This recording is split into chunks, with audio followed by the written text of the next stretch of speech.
Welcome back to the deep dive. This is where we jump into the sources. You send us articles, notes, research, anything really. Yeah, and we pull out the key takeaways, the important bits. We want to give you that shortcut to understanding, maybe with a few surprising details, and we'll hopefully keep it interesting. Definitely.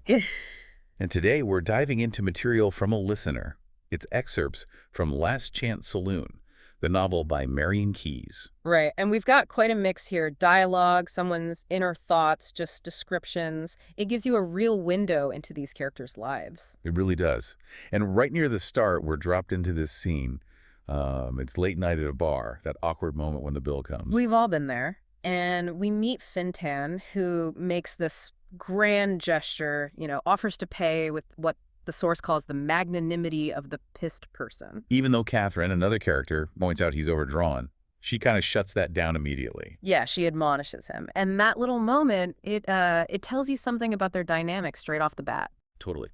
Fintan being maybe a bit, well, theatrical despite his troubles, and Katherine, she seems very practical, maybe a bit sharp. Exactly. So from that scene onwards, this deep dive is really going to focus on three main people from these sources: Tara, Katherine, and Fintan. We're just going to pull out the most interesting bits about their journeys, their relationships, how they cope, based only on what's in these pages we were given. Our mission really is to help you get the essence of these characters and what they go through, just as it's laid out in the text, a clear path through it all. Okay, so let's set the scene a bit more. We start getting a feel for this core group. Right after the Bill situation, the source shows them outside, it's cold, and they're trying to figure out, where to go next. And they list off their usual haunts, Bar Mundo, the Blue Note, places like that. It shows they have this routine, this shared landscape. And even just deciding the next stop, you see their personalities. Tara's the eager one, right? Where no? Or when no of any parties. Yeah, she's looking for the next thing.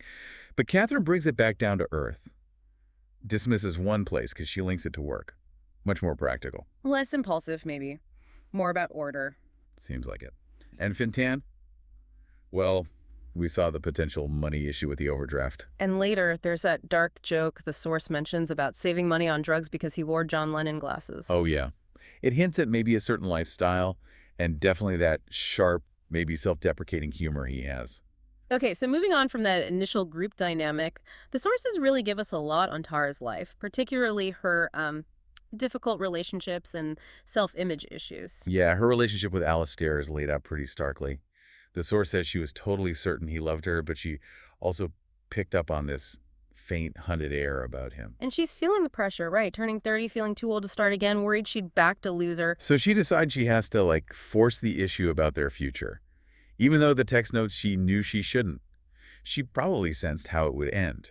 And it ends quickly. His response is blunt. He loves her, sure, but only wants fun. He explicitly says no to the tedium of domesticity. Ouch. And her big dramatic, it's all over talk, just completely backfires. He basically says, okay, you can go. So she immediately backtracks, right? Prefers the painful situation, what the source calls a making do, a half relationship. She prefers that to nothing. It's quite sad, really. It is. And when it does finally end, her reaction is described as really physical and emotional. She says, I beat him up. Just raw pain. Followed by total despair. Now I'll never get him back. The source says she felt she couldn't possibly feel worse. Just retreats to her bed, howling, listening to that song Somebody Else's Guy over and over. Yeah, a real low point. And it's after this that Thomas comes into the picture, according to the source. His first take on Tara is interesting. He apparently mistook her lunacy for vivacity, assumed her being forward meant she'd be uninhibited in bed. And he was impressed she was slim, which she apparently achieved by throwing away yogurt. His chat-up line is just, can I have me fag back? Yeah. Pretty basic. And straight away, she's comparing him to Alasdair in her head. Not bad looking. Not good looking either, mind. Not compared to Alasdair. Sets the tone, doesn't it? It really does. And the relationship with Thomas, it seems it quickly becomes about control, especially her diet and habits. Yeah, the source shows him constantly trying to police her food, saying things like, you'll thank me for this, or it's for your own good. He even calculates how much her smoking costs to pressure her, and apparently purge the kitchen of biscuits and crisps.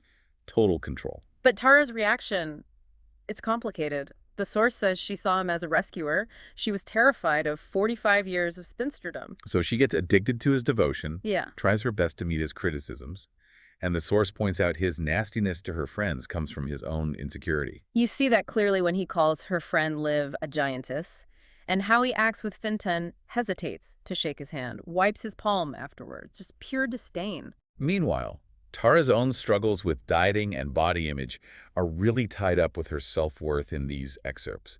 She feels officially fat, terrified of utter marginalization. Even imagines breaking chairs. The source links her weight directly to unhappiness, a sure sign of terrible unhappiness. She plans to lie about having trouble with my glands. And the descriptions of her secret eating are so visceral, that almost primal hangover hunger, the rush of adrenaline, just thinking about toast. Eating becomes this frantic dogfight, tearing packets open, shoving food in, barely tasted anything. It's desperate, hidden because of shame. A big shift happens when Fintan gets ill. The source describes Tara having this sudden moment of clarity about Thomas. She realizes she's sick of him. Sick of the relentless, gratuitous cruelty, never-winning arguments, the constant insults disguised as honesty. And his comment about Fintan possibly dying, seeing as your mate might be dying, just highlights his complete lack of empathy. Her rage isn't just at the comment, it's that this doesn't even faze him. But even after seeing that, leaving him is still incredibly hard for her. Fintan tells her straight, I want you to leave Thomas. But she resists. Claims, I am happy? Says she'd be very unhappy without him. She even tries to get Katherine to back her up staying. She tries to rationalize it, right? It's only temporary. He's just jealous of Fintan. The pressure makes her overeat. But then she admits to Ravi she loves Fintan and Thomas. It's all tangled up. There's that really awkward scene where she asks him to marry her. Why don't we get married? His reaction, just laughter. Don't talk daft, us getting wed. The source notes she feels this peculiar absence of emotion. And his response is, cruel, suggests she's pregnant, up the duff, says she looks like it. Which leads to her firing back, you're not exactly Kate fucking Moss yourself. That actually surprises him. That whole exchange seems to cement something for her. She starts questioning, had Thomas always been like this? Had he got worse? Or had she just not seen? The knowledge has been building up, accreting slowly until it's too big to ignore. She feels like her life is over, but she knows she has to act. Packing her stuff, she's determined to say her piece. But the source shows this huge internal battle. She's terrified of leaving, condemning herself to lonely spinsterhood. Finds it easier to put up and shut up. Even asks herself, what's a little self-respect between lovers? Shows how deep that fear of being alone runs. The final confrontation is pretty raw. He's shocked. How could you do this to me? Immediately brings up his mother leaving, his old wound. And Tara's just had enough. Change the record. She's angry. He's using his pain, his most precious commodity, to manipulate her again. He accuses her of finding someone else, suggests it's Ravi. That Ravi, I bet you're shagging him. His parting shot is just vicious. Who'd have you? But her response is calm, final. Well, goodbye. It's been real. And the transformation after she leaves Thomas, as described in the source, is really striking. She realizes she was mad to put up with it, so she'd rather be lonely for the rest of her life than live like that again. And this is key. She explicitly says she had no confidence when I was living with Thomas, and importantly, he was the reason I had no confidence. Yeah. The source ends her story, or this part of it, with her finding it lovely not to be terrified the entire time. A powerful link between escaping the toxicity and regaining herself. That's a huge journey.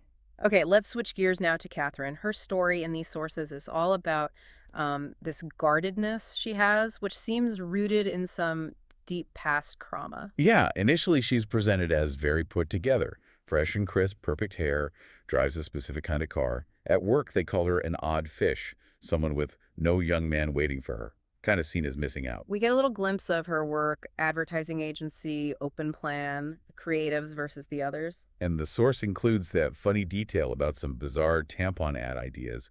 Gives you a flavor of the environment she's in. Her first interaction with Joe Roth is classic Katherine, isn't it? Sharp rejection, which part of the word no tells him to get out more.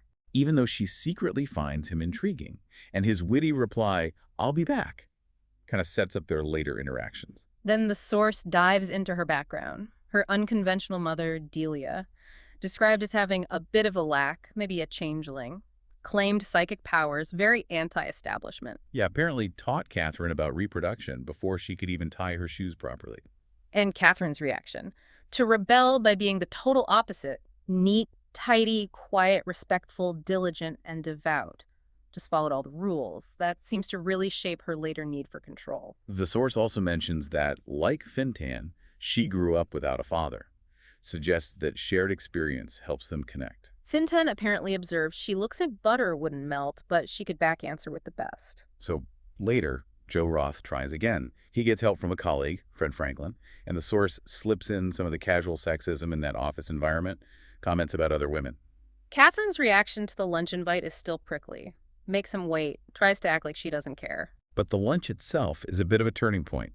Joe comes across as warm, appreciative, giving her these sunbeam smiles. She wants to be all business, but the source says after weeks of deflecting, she decides to lay off herself a bit. Even orders tagliatelle, like a small rebellion against her own carefulness. And Joe tells that funny story about pretending to cook Thai green curry.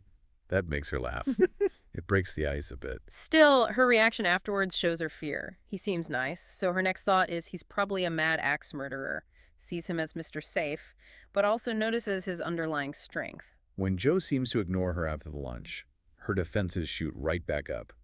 She's filled with rage, calls him a shallow swine, shows how sensitive she is to rejection. Then there's this internal battle described in the source. Should she change her approach?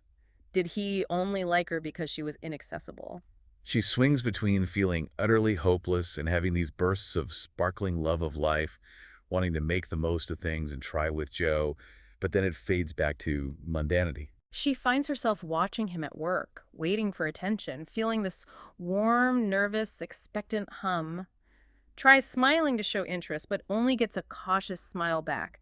Feels resentful, like she's doing all the work. Fintan gets involved, encourages her. She exaggerates her efforts to him. 3 smiles and 7 words become coming on strong. And Fintan pushes her to apologize for her earlier sharpness with Joe, telling her, you can't go around treating people that way. He sees Joe as a potential godsend for her. She protests, saying she only smiled to get you off my back, but Fintan sees her maybe getting involved as his only hope to get Tara to leave Thomas. Interesting dynamic there. Then Joe asks her out properly by email. Her reaction is huge, almost had a heart attack, embarrassment, and the date.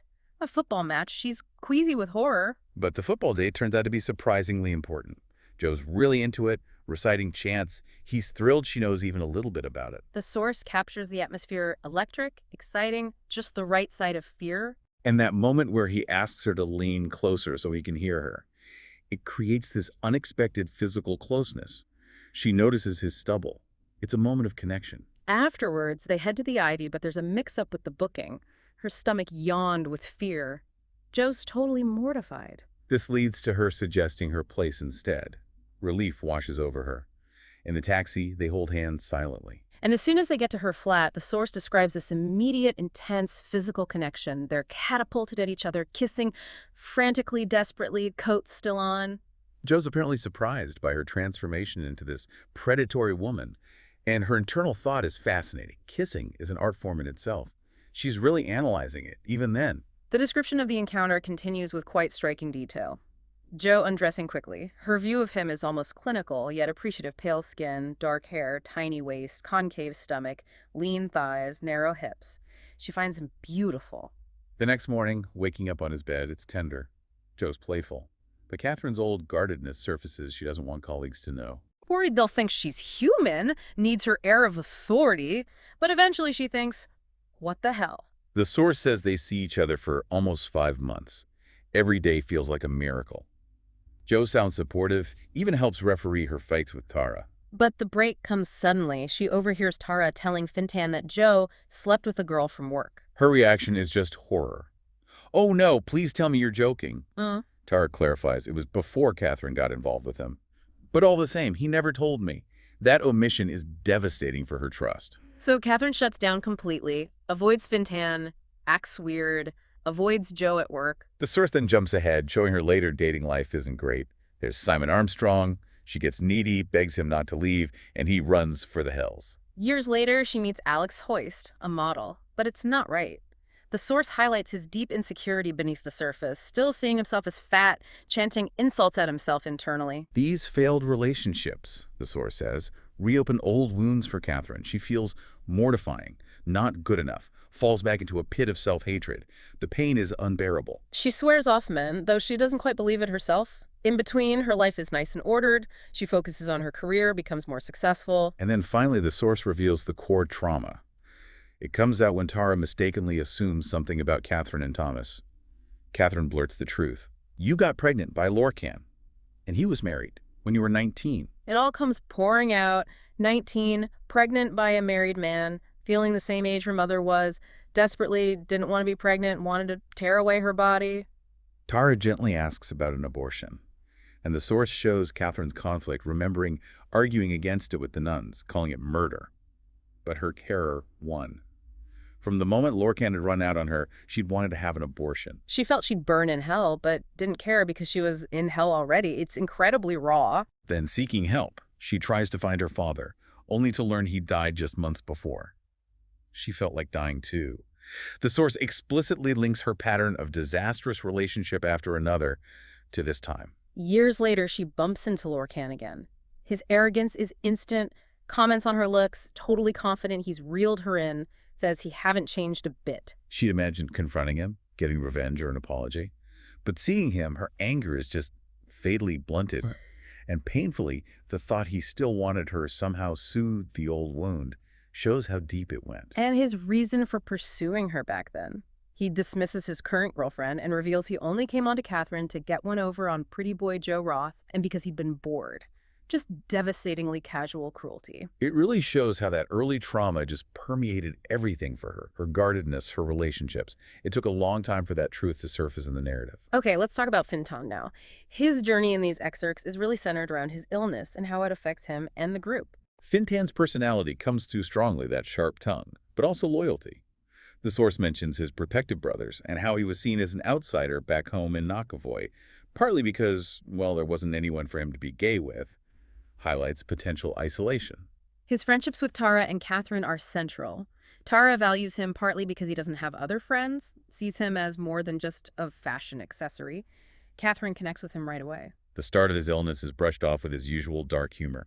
A lump is just vanity, or maybe E. coli. But then it gets serious: weight loss, loss of appetite, bad pain. The source mentions Tara felt like the only one who didn't know how bad it was getting. The hospital visit scene is intense. Tara's reluctant. His boyfriend, Sandro, is described as silently brooding. But Fintan himself has this curious elation, eyes glittering, still making dark jokes, good news and bad news. The diagnosis comes: cancer, lymph glands. Sandro quickly jumps in, emphasizing it's treatable. The doctor's very hopeful. Tara asks the direct question. Are you going to die? Fintan's reply is pure Fintan. We're all gonna die, with this grin and wild eyes. The source makes a point of showing the worry for Sandro because his last boyfriend had died. This must be torture for him. And Tara's mother, Jane Ann, reacts with this need for truth and prayer. Fintan's initial coping mechanism, getting very drunk that night, joking it might be his last chance for a while, full of wild and bitter humor. But he also asks the women to keep an eye on Sandro, thinking of others even then. The source describes this stream of visitors at the hospital, the inner circle, doing a nonstop vigil. It becomes like Groundhog Day for them. During treatment, his mood changes drastically. He becomes, as the source puts it, a real brat, spiteful, demanding, bad-tempered, though he still insists on trying to shower even when weak. After treatment, though, there's a significant shift described. Tara tells Ravi he was lousy after chemo, but then he gets this joie de vivre. Fintan himself says he doesn't know what changed, but he feels more confident, not terrified the entire time anymore. His perspective changes. He talks about clubbing, quoting Dylan Thomas. Rage against the dying of the light. Still feels stuck in the last chance saloon, but wants to make the most of it. And he continues to be that vital friend pushing Katherine about Joe, really urging Tara to leave Thomas because he wants you to be happy. He even sees Ravi's feelings for Tara. Right, and beyond the main three, the sources introduce supporting characters who add, well, context and color. There's Liv, Tara's friend, caught in her own difficult relationship with a married man. She has these moments of surprising optimism or sharp insight, like suggesting Tara's drawn to Thomas because he's familiar, like her narky father. And she has that dramatic drunken outburst telling Tara to leave Thomas and Katherine to sort herself out. Then there's Sandro, Fintan's boyfriend. He's quieter, does that silent brooding, but he's a steady support. He clearly cares deeply for Fintan and navigates the family dynamics too. Tara's family, Jane Ann, Timothy, the brothers, they bring this different energy, reacting with prayer, worrying about gifts, observing London life. Provides a contrast. At Tara's work, you have Ravi, a complicated friend, sometimes supportive in small ways, like giving her the chocolate mousse lid, but also making comments about her weight that undermine her and not always giving great advice. And Vinny, the stressed manager, adds to the office atmosphere. Catherine's agency has its own cast of creatives, assistants like Breda. We see the office gossip, the nickname Gillette, the casual misogyny. It's the backdrop to her story with Joe. And Lorcan makes another brief appearance in the source material associated with the office, showing off, revealing his insecurity about going bald, reinforces his character. Yeah, so woven through all these individual stories are these broader themes, right? The importance of friendship is huge, how they support each other, especially through Fintan's illness. Definitely. And the gap between perception and reality, how people see Katherine as an odd fish or Fintan just as gay without context versus their complex inner lives, Lorcan's whole persona versus his insecurity. And the different ways they cope. Tara's eating issues and denial, Catherine's guardedness and focus on order, Fintan's dark humor, Sandra's quiet support, Jane Ann's prayer. Everyone has their strategy. And crucially, transformation. We see real change, Tara finding confidence after Thomas. Katherine starting to heal from her past trauma, becoming more open, embracing life more. And Fintan, moving from that dark place during treatment to this renewed joie de vivre. These stories, even though they're from this specific source, they really touch on universal stuff, looking for love, dealing with self-worth, the past haunting the present, unexpected illness, and how much friendship matters. You remember the specific moments, don't you? The Thai green curry story. The Gillette nickname causing Katherine such pain. The disastrous Ivy date turning into a chip shop visit. The unexpected connection at the football match, that intense first physical encounter at Katherine's flat. Tara's raw conversation when leaving Thomas, his final cruel line. The quiet reveal of Katherine's past. The unbearable pain. Fintan's jokes in the face of cancer. It makes you think, doesn't it? Considering Tara realizing the man she thought she couldn't live without was actually the source of her lack of confidence. Or Katherine's incredibly complex journey through trauma to finally connect. How much of what we cling to, what we think we need for security or happiness, is actually trapping us. And how much does that past we try to ignore or bury still dictate how we connect, how we love right now, even if we don't see it clearly? Yeah, definitely something I'm all over.